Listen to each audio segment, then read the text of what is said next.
Mesdames et messieurs, bonsoir et merci pour votre fidélité au programme de la télévision du Burkina. Commençons ce flash d'information par une audience accordée par Roch-Marc Christian Kaboré au Maroc. En marge de la 22e conférence des partis sur le climat, le président du Faso a reçu les hommes d'affaires marocains qui investissent déjà au Burkina. Ils ont échangé sur certains aspects du plan national de développement économique et social. À l'issue des échanges, ces hommes d'affaires marocains ont réaffirmé à Roch-Marc Christian Kaboré qu'ils vont apporter leur soutien au Burkina Faso pour le financement du PNDS. Le Japon et le Burkina Faso repensent le mode de coopération des deux pays. Les différentes parties échangent ici sur le contenu du nouveau document de suivi de coordination de l'aide.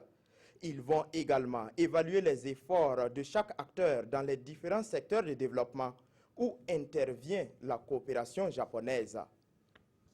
Les propriétaires des terrains urbains mis en vente par la Sonature sont connus depuis ce matin.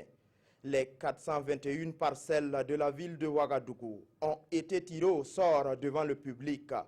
Selon les responsables de la Sonature, cela répond à une logique de transparence pour mettre les 37 000 souscripteurs sur le même pied d'égalité.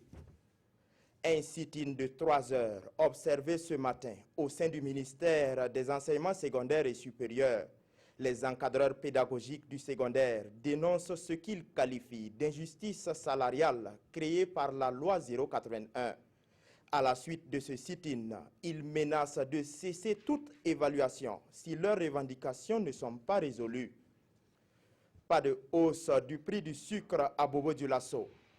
Face à la rumeur d'une quelconque hausse des prix du sucre, la Sosuco et le ministère en charge du commerce ont animé une conférence de presse pour apporter un démenti. Le ministère du Commerce a tenu à rassurer le public que ses agents veillent sur les prix et promettent de sanctionner tout commerçant qui serait fautif d'augmentation injustifiée. Dernier déplacement officiel de Barack Obama en Europe. Ce mardi, il a atterri en Grèce pour une visite de 2 jours. Il doit rencontrer le président de la République grecque ainsi que le Premier ministre. Après la Grèce, Barack Obama va se rendre en Allemagne pour rassurer les Européens après l'élection de Donald Trump.